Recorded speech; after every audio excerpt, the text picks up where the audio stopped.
ये जो पेपर है ये बाबूलाल इंटर कॉलेज का बीजांड का वह स्थान जहाँ बीजांड वृंश से जुड़ा होता है उसे हम बोलते हैं नाविका। क्या बोलते हैं? नाविका। एक बात और मैं आप लोगों को बताऊं, आपको मैंने जो पहला चैप्टर पढ़ाया था तो 9 वाला जो पॉइंट है नाविका वाला मैंने बताया था, पेपर में 4 साल से लगातार आ रहा है और यही वाला यहाँ से पूछ लिया गया। ठीक है, जल परागित पादप के नाम। जब मैंने इंपोर्टेंट पॉइंट पहले चैप्टर में करा रखे हैं तो वहां पर जल परागित पादप दे रखा है कौन सा? हाइड्रिला।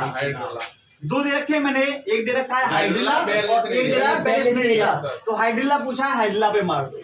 ठीक है, अगला चिपको आंदोलन शुरू किया गया।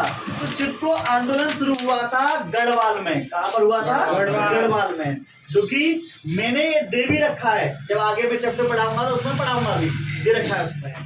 हड्डी तोड़ बुखार, हड्डी तोड़ बुखार जो होगा ये हमारा होगा एडीज मच्छर से। किससे होगा? एडीज मच्छर। एडीज इजिप्टाई मच्छर इसका पूरा नाम है। डेंगू बुखार जो होगा इस मच्छर के काटने से होगा। और ये सारे पॉइंट्स जो है मेरी बायोलॉजी वाली गुट्टी में दे रखे हैं मैंने। ठीक है, 2 आवासी फलों के नाम बताओ। तो आपको पता होगा सेब, स्ट्रॉबेरी, खत्म कहानी। पेपर मतलब पहले वाले चैप्टर में मिल जाएगा। लीडी कोशिका का क्या काम है? तो भैया लीडी कोशिका जो होती है एंड्रोजन हार्मोन बनाती है। कौन सा हार्मोन बनाती है? एंड्रोजन। जब आप सेकंड चैप्टर देखोगे ना तो उसमें पहला ऑब्जेक्टिव प्रश्न इसी के ऊपर है। बायोलॉजी वाली गुट्टी में चेक करके देख लेना। दोहरा निषेचन क्या है? जब भ्रूण कोश के अंदर 2 बार निषेचन होता है तो उसी को दोहरा निषेचन बोलते हैं। खोज किसने की? नवाश्चिन वैज्ञानिक थे। कौन थे? नवाश्चिन वैज्ञानिक ना। फ्रीटिलेरिया और लिलियम पौधा जो था उसमें कर दिया था। ZIFT का पूरा नाम जाइगोट इंट्राफैलोपियन ट्रांसफर। MTP का पूरा नाम मेडिकल टर्मिनेशन ऑफ प्रेगनेंसी। ठीक है, डीएनए अणु को कौन सा एंजाइम तोड़ता है? Endonuclease enzyme.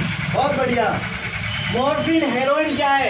अफीम। अफीम से बनता था ये मॉर्फिन। ठीक है, किस पौधे से मिलता है? तो पेपेवर सोमनिफेरम पौधे का नाम मैंने बताया था, पेपेवर सोमनिफेरम। ये रोमाई चैप्टर मिलेगा, बायोलॉजी वाली गुट्टी में मिल जाएगा।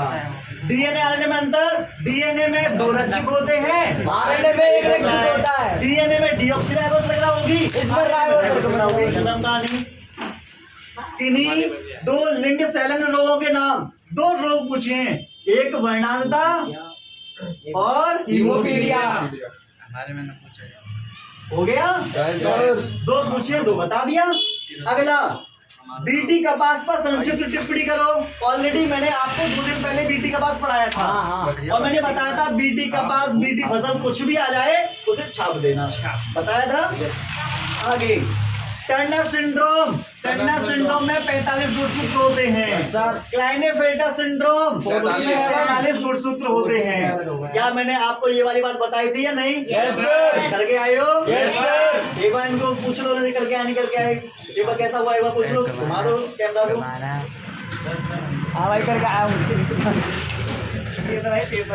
चलिए अगला वाला जो है, थोड़ा आगे आ जाओ, बैठने को जगह दो।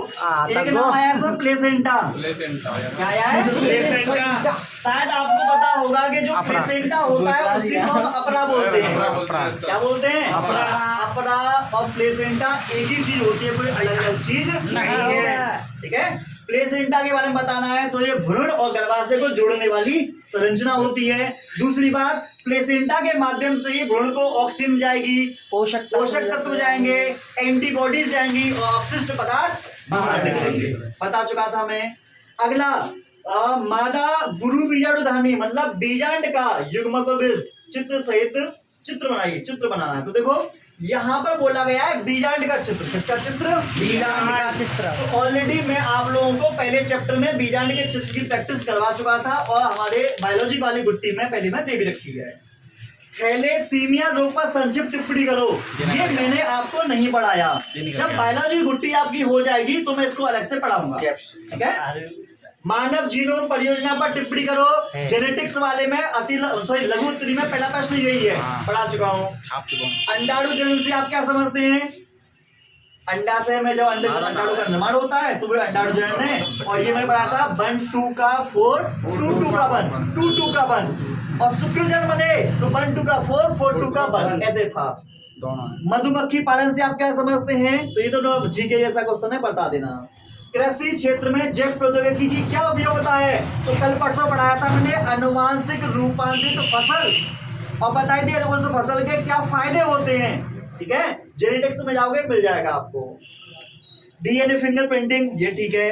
अंटार्कटिका के ऊपर ओजोन छिद्र क्यों बनता है, ये आगे वाले चैप्टर में है, जब मैं उस चैप्टर को पढ़ा दूंगा तो ये भी हो जाएगा। पॉलीमरेज श्रृंखला अभिक्रिया, ये कुछ नई बात नहीं, पीसीआर है। क्या है? पॉलीमरेज चेन रिएक्शन, मैंने शायद कल ही पढ़ाया था। पीसीआर, उसके 3 चरण होते हैं, ये भी मैंने बताया था, तो ये भी आया है। भारत में परिवार नियोजन की आवश्यकता तथा इसकी विधियों का वर्णन करो। परिवार नियोजन मतलब भारत में जनसंख्या बढ़ रही है, उसे कैसे कंट्रोल तुम कर सकते हो। फिर इसमें दे रखा है युग्मक जनन। क्या है? युग्मकों के निर्माण की प्रक्रिया को युग्मक जनन कहते हैं। शुक्र जनन वाला इसमें दे रखा है, तो शुक्र जनन में वही वाला आएगा, 1 to 4 4 to 1 में दे रखा है, वही आएगा। अगला मासिक चक्र और उस दौरान हार्मोन की ट्रांसफर क्रिया, एमजी चक्र के बारे में बताना है, या फिर जैव विविधता के 3 प्रमुख स्तर जो होते हैं, जैव विविधता के 3 स्तर के बारे में हम बता सकते हैं। ठीक है, तो ऑलमोस्ट अगर मैं बोलूं तो ये जो पेपर है बड़े आसानी से किया जा सकता है। इसमें लगभग 2 से 3 प्रश्न ऐसे हैं जो मैंने नहीं पढ़ाए। तो हर चैप्टर में या हर पेपर में ऐसे प्रश्न आते हैं, 2-3 प्रश्न जो हमने अभी नहीं पढ़ रखे हैं। तो जैसे ही मेरी बायोलॉजी गुट्टी खत्म हो जाएगी तो मैं उन्हीं प्रश्नों को पढ़ाऊंगा जो अभी हमारे कॉपी में नहीं है या मैंने किताब में नहीं इंक्लूड किए हैं, तो उनको हम अलग से डिस्कस करेंगे, अलग